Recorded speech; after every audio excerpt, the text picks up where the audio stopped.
চিকিৎসক হৈ মাকৰ সকলো দুখ দূৰ কৰাৰ হেঁপাহ কণমানি হিমাশ্ৰীৰ।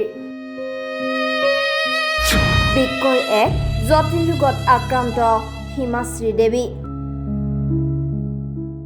স্বামীহাৰা মাতৃ জোনালী দেৱীয়ে চিকিৎসাৰ বাবে সহায় বিচাৰিছে ৰাজ্যৰ মুখ্যমন্ত্ৰীৰ। মামা মোক যেতিয়া মাইনাটোক অলপ মোক নালাগে, মোৰ মাইনাটোক বেমাৰৰ কাৰণে তাইক অলপ সহায় কৰিলে মই শান্তি পাওঁ। মোক মাতৃয়ে মুকলি কৰি দিছে একাউণ্ট নম্বৰ 7292029012 IFC PUNBORRBAGB।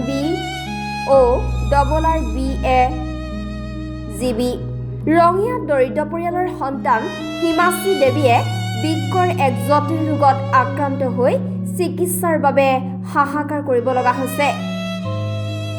অৰ্থৰ অভাৱত উপযুক্ত চিকিৎসাৰ পৰা বঞ্চিত হৈছে মৰম লগা এইগৰাকী হিমাশ্ৰী দেৱী। ভৱিষ্যতে এগৰাকী চিকিৎসক হৈ মাতৃৰ সকলো দুখ দূৰ কৰাৰ হেঁপাহ কণমানি হিমাশ্ৰীৰ। অন্যহাতে স্বামীহাৰা জোনালী দেৱীয়ে একমাত্ৰ সন্তানটিৰ বাবে চিকিৎসা কৰিবলৈ সহায় বিচাৰিছে ৰাজ্যৰ মুখ্যমন্ত্ৰীৰ লগতে অন্যান্য কোনো সুহৃদয় ব্যক্তিৰ। শিশুটিক সুস্থ কৰি তুলিবলৈ প্ৰয়োজন হৈছে উন্নত চিকিৎসাৰ, আৰু এই চিকিৎসাৰ বাবে বহু পৰিমাণৰ টকাৰ প্ৰয়োজন হোৱাত হাহাকাৰ কৰিব লগা হৈছে মাতৃগৰাকীয়ে। সেয়েহে এই পৰিয়ালটোক যদিহে কণমানিজনী চিকিৎসা কৰাৰ ক্ষেত্ৰত কোনো লোকে আৰ্থিকভাৱে সহায় কৰিব বিচাৰে তেন্তে account number 7292029012 IFC code PUNBORRBAGB। যোগাযোগ নম্বৰ হৈছে 9531294153। এই নম্বৰৰ জৰিয়তেও যোগাযোগ কৰিব পাৰিব পৰিয়ালটিৰ সৈতে। হিমাশ্ৰী দেৱী, মই গাঁৱৰ পৰা কৈছোঁ।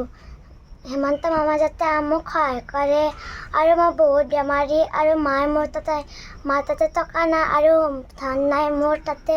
মোক বেমাৰ দেখাবলৈ আৰু বহুত বেজী, ডাঙৰ ডাঙৰ বেজী দিব দিছে, বহুত পইচা লয়। সেইটো পইচা দিব গ'লেও মাৰ তাতে পইচা নাই, আৰু ঔষধ আনিবলৈও পইচা নাই।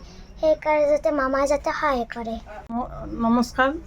মামা মোক যেতিয়া মাইনাটোক অলপ মোক নালাগে, মোৰ মাইনাটোক বেমাৰৰ কাৰণে তাইক অলপ সহায় কৰিলে মই শান্তি পাওঁ। মই ক'তোৱে যাব নাপাওঁ, মাইনাটো খাম বুলি একো বস্তু খাব নাপাওঁ। মই কিবাকৈ কিবা কৰি পেলাই আনি পেলাই তাইক অলপমান খুৱাওঁ। আগতে কাম কৰিব গ'লোঁ, এতিয়া যাব নোৱাৰোঁ, এৰি থৈ যাওঁ। যদি পৰি যায়, তাই যদি বেছি বেমাৰ হৈ যায়, তাই কেতিয়াবা কয় মাই মোৰ পেটটো বিষাইছে, কেতিয়াবা কয় মাই মোৰ মাথা বিষাইছে, কেতিয়াবা কয় মাই মোৰ গাটো দুৰ্বল, মোৰ একো কৰিব ইচ্ছা নাই, এনেকৈ থাকে। তথাপিতো মই সহ্য কৰি থাকোঁ, উপায় নাই। মই ভাল পাব দে, ভগৱানে আমাক ৰক্ষা কৰিব। সেইকাৰণে মই মামাক তাৰমানে বেজী দিছোঁ, বেজীকেইটাৰ বহুত দাম, ঔষধ কিনিও দাম। মই তাৰমানে বেজীও দিব পৰা নাই, মাইনাটোক ঔষধ কিনিও খুৱাব পৰা নাই। সেইকাৰণে মোৰ পইচাৰ বহুত অসুবিধা মোৰ। এতিয়া মোক কিছুমানে সদায় বেলেগে মানুহকে দিব, কিছুমানে দুই এক টকা আগতে দিছিল, এতিয়া আৰু সদায় নেদে। এতিয়া মোক মামাৰ ওচৰত যাব দিছে, মোৰ মামাৰ ওচৰত যাবৰ কাৰণে মোৰ মানুহ নাই কোনো, মই অকলশৰীয়া। মামাই যাতে মোক বেজীকেইটা আৰু মাইনাটোৰ বেমাৰ ঔষধকেইটাৰ কাৰণে যাতে সহায় কৰে, মই এইখিনি আপোনাক হাত জোৰ কৰি ক্ষমা কৰিছোঁ মামা, হেমন্ত মামা।